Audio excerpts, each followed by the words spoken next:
कि नहीं? मतलब आग दोनों तरफ से बराबर लगी।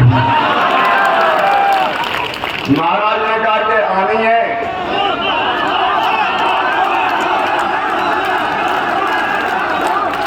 और उन्होंने कहा जनता भी चाहती है, तो तुमने पुकारा और हम चले आए। गजब का सहयोग है हमारा। आज आपने 16 अप्रैल को नामांकन भरा है, मंगलवार। जिस दिन आपके लिए जनता वोट डालेगी उस दिन भी 7 मई क्या है? मंगलवार। और जिस दिन मतगणना होगी उस दिन भी 4 जून को। जोर से बोलो। और पुनः शिवपुरी अशोक नगर का मंगल ही मंगल होना है भाई, मंगल ही मंगल।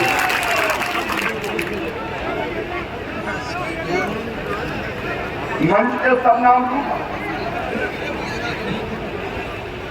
हमारे ऐसे नेता, सचमुच में मैंने इतना जिद्दी नेता नहीं देखा। जिस काम के पीछे पड़ जाए उसको करके ही माने। जब मुख्यमंत्री था तो मेरे भी प्राण खा जाते थे। ग्वालियर में एयरपोर्ट बनना था तो हमका 2-3 साल लगेंगे, लेकिन 8 महीने में कंप्लीट कर डाला। कोविड में जनता तकलीफ में थी, दवाई कौन सा रेमडेसिविर, अब तो नाम ही भूल गया। उस समय तो गाँव तो बहुत रेमडेसिविर भेजो, रेमडेसिविर भेजो। ऑक्सीजन और पता नहीं जो सुविधाएं चाहिए उसके लिए, विकास के लिए। और जिद्दी यूं भी बहुत है, अगर कमलनाथ ने विकास नहीं किया तो जिद करके सरकार भी गिरा दी। ऐसे हमारे नेता, मैं सही अर्थों में आज कहूंगा, विकास पुरुष और जन कल्याण ही जिनके जीवन का लक्ष्य है। आदरणीय श्रीमान ज्योतिरादित्य सिंधिया जी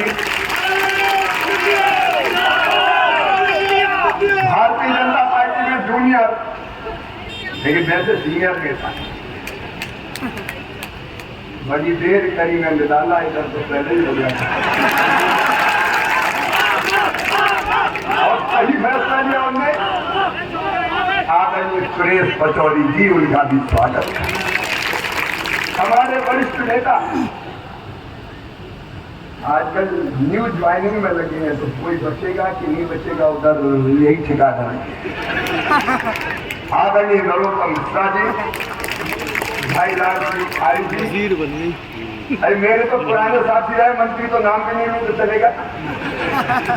मेरे मंत्री साथीगण, सभी वरिष्ठ नेतागण, सभी जिलाध्यक्षगण, सभी सम्मानीय विधायकगण, जनप्रतिनिधिगण, पूर्व विधायकगण, नगर पालिका अध्यक्ष।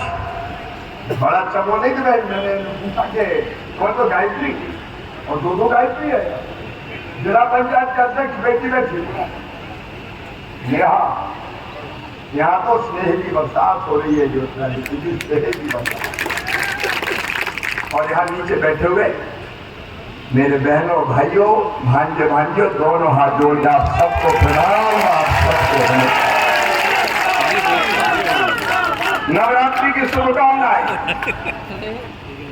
आज अष्टमी है, अष्टमी महागौरी मैया की पूजा करते हैं।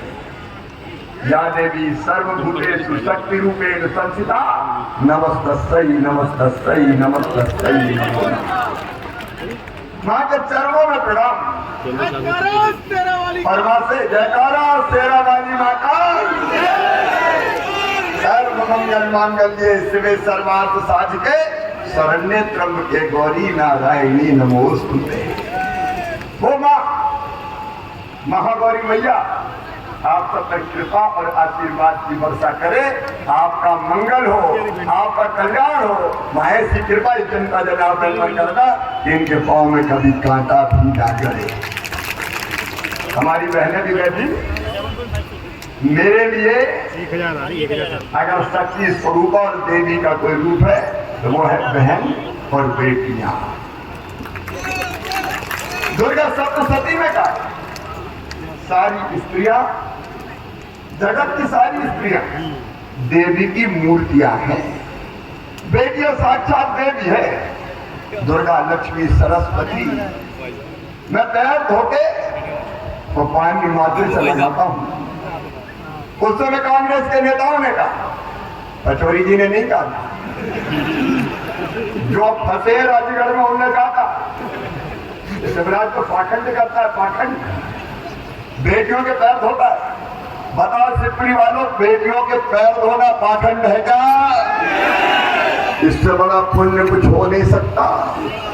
मैं जब बेटियों के पैर धो के पानी माथे से लगाता हूं तो मेरी ऊर्जा कई गुना ज्यादा बढ़ जाती है। ये माँ का चमत्कार, हमारी बहन, हमारी बेटी, ये पूरा परिवार है। और सचमुच में एक बात और जो सिंधिया जी करते हैं, मैं सबसे कहता हूं, मैं भी उसी का अनुसरण करता हूं। इस सही अर्थों में देवी की पूजा, भगवान की पूजा क्या है? जनता की सेवा ही भगवान की पूजा है। बिना सेवा के भगवान प्रसन्न नहीं होंगे। अगर बेहतर सेवा कर ली तो माँ भी कृपा और आशीर्वाद की वर्षा करेगी। ये मत सोचना कि 11 रुपया या 125 रुपया में मैया प्रसन्न हो जाएगी और सब वरदान दे देगी। अगर पूजा करके प्रसाद और पैसा चढ़ा के भी दूसरे को दुख दिया तो स्वर्ग का दरवाजा नहीं खुलेगा, नरक में ही जाना पड़ेगा।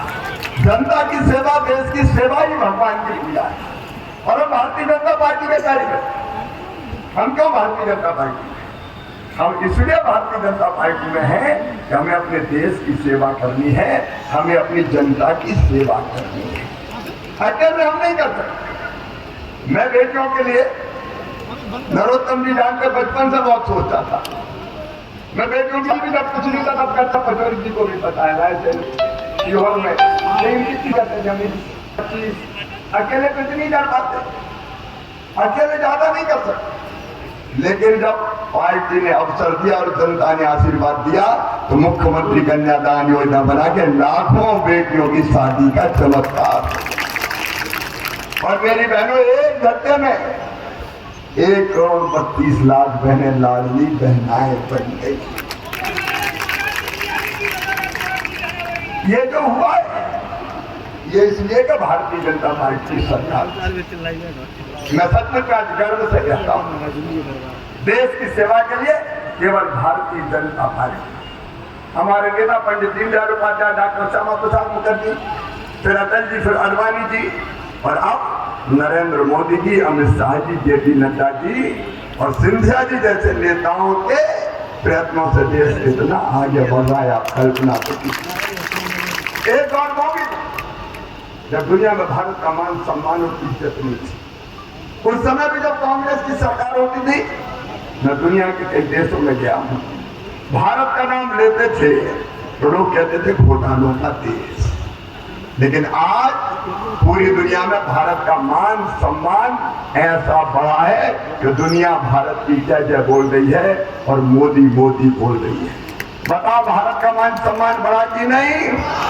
जोर से बोलो, बढ़ा कि नहीं? पहले पिद्दी से देश में डराते थे, पाकिस्तान जैसे देश आग बताते थे, लेकिन जो आज पहले जो हमें आंख बताते थे, अब वो 2 जून की रोटी के लिए तरस रहे हैं और भारत चंद्रमा पे उतर गया, मंगल ग्रह पर जा रहा है। ये नरेंद्र मोदी का चमत्कार है।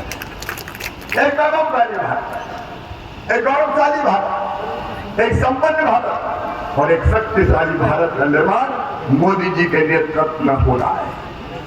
मोदी जी ने कह दिया कि देखो भाई, हम किसी को छेड़ेंगे नहीं, लेकिन किसी ने हमें छेड़ा तो हम उसे छोड़ेंगे नहीं।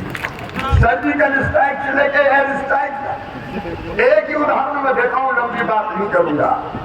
रूस और यूक्रेन का युद्ध हुआ, हमारे भारत के बच्चे यूक्रेन में पढ़ रहे थे, बच्चे फंस गए, जिंदा बचेंगे कि नहीं बचेंगे इसका कोई ठिकाना नहीं था। माँ बाप परेशान थे, आएंगे कि नहीं आएंगे। हमारे प्रधानमंत्री ने केवल एक काम किया, एक फोन उठाया रूस के राष्ट्रपति को किया, दूसरा फोन यूक्रेन के राष्ट्रपति को किया और कहा देखो भाई, भारत के बच्चे फंसे हैं, वो तिरंगा झंडा लेके भारत माता की जय बोलते हुए निकलेंगे, तब युद्ध विराम कर देना, मेरे बच्चे सुरक्षित वापस आ जाने चाहिए। और भारत माता की जय करते हुए जब वो बच्चे निकले तो रूस ने भी युद्ध रोक दिया, यूक्रेन ने भी युद्ध विराम कर दिया और भारत के बच्चे भारत माता की जय बोल के सुरक्षित बाहर निकल आए। हमारे पीछे पाकिस्तान और बांग्लादेश के भी निकल आए। ये आज का भारत है, आज का भारत। दसों दिशाओं में विकास का काम नहीं किया, सिंधिया जी ने आपको बताया। आप बताओ, कांग्रेस ने फ्री में राशन का भी दिया क्या? अरे जोर से बोलो ना। गरीब कल्याण, फ्री में राशन, सारी योजनाएं सिंधिया जी ने आपको बताई, सारी योजनाएं। अच्छा उनको छोड़ के बताओ, कांग्रेस ने भांजे भांजियों को कभी स्कूटी दी क्या? जोर से बोलो ना, दी क्या? लैपटॉप दिया क्या? डॉक्टरी इंजीनियरिंग की फीस भरी क्या? बहना को लाडली बहना बनाया क्या? क्या कर दिया कांग्रेस ने? काय के लिए कांग्रेस को? ये कांग्रेस निस्तेज हो गई है, कांग्रेस की बुद्धि बिगड़ गई है। आप बताओ, अयोध्या में भगवान श्री राम की जन्मभूमि पर दिव्य और भव्य मंदिर बना और भगवान राम की प्राण प्रतिष्ठा हुई, सबको खुशी हुई कि नहीं हुई? जोर से बताओ, सबको खुशी हुई कि नहीं हुई? पूरा देश प्रसन्न था, आनंद उत्सव में डूबा था। बहनों ने दीपक जलाए, नौजवानों ने भड़का पताकाएं फहराई, रंगोली बनाई गई, जय जयकार के नारे लगे, आनंद और उत्सव में डूबा हुआ था पूरा भारत। आप भी खुश थे कि नहीं? अब बताओ, ऐसे कांग्रेस में कचौरी जी क्या करते? कौन रहेगा कांग्रेस? गांव में जाए तो चिल्लाए कांग्रेस कहता है राम मंदिर का विरोध करने वाले आ गए तुम। सही बात है कि नहीं बताओ? अरे मोदी जी का विरोध करते करते तुम तो भगवान राम का विरोध करने लगे रे। कैसे बचेगी कांग्रेस? ये कांग्रेस अब बच नहीं सकती। और देखो कितनी बड़ी ब्लंडर की उनने रिकॉर्ड ऑन रिकॉर्ड लिख कर मना किया। और आप जानते हैं ऑन रिकॉर्ड है तो जब तक सूरज चंद्रमा रहेंगे, गंगा की धार रहेगी, तब तक ये लिखा रहेगा कि कांग्रेस ने भगवान राम के प्राण प्रतिष्ठा के कार्यक्रम में जाने से इनकार किया था।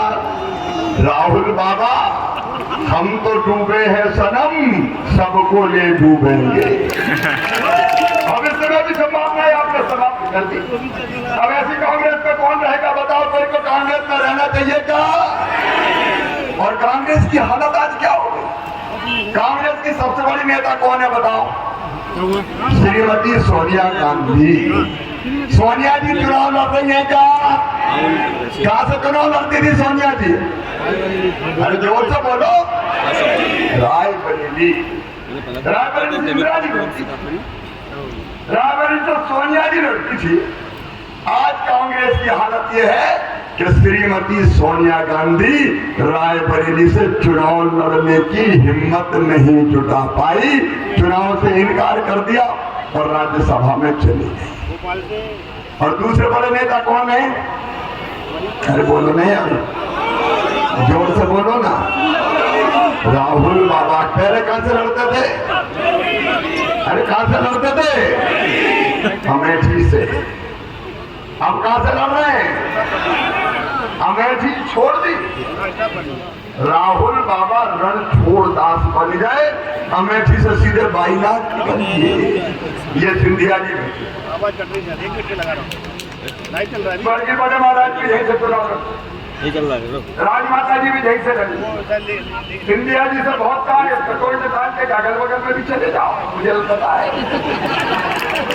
वालिया तरफ बोले नहीं लड़ूंगा तो गुनापुरी और अशोक नगर से ही लड़ूंगा। सही बात है ना? बोल दी। ये जनता की सेवा कर रहे हैं। बोल दी ना। अपने क्षेत्र से ही लड़ रहे हैं, अगल बगल में जाने में क्या दिक्कत?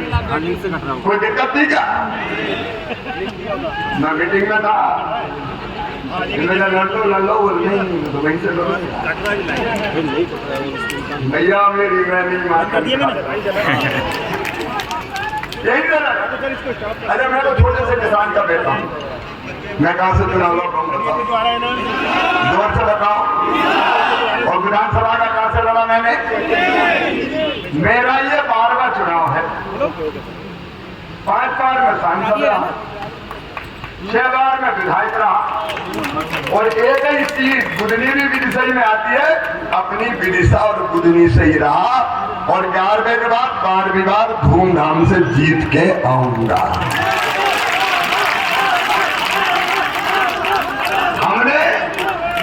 हमने अपना क्षेत्र नहीं छोड़ा।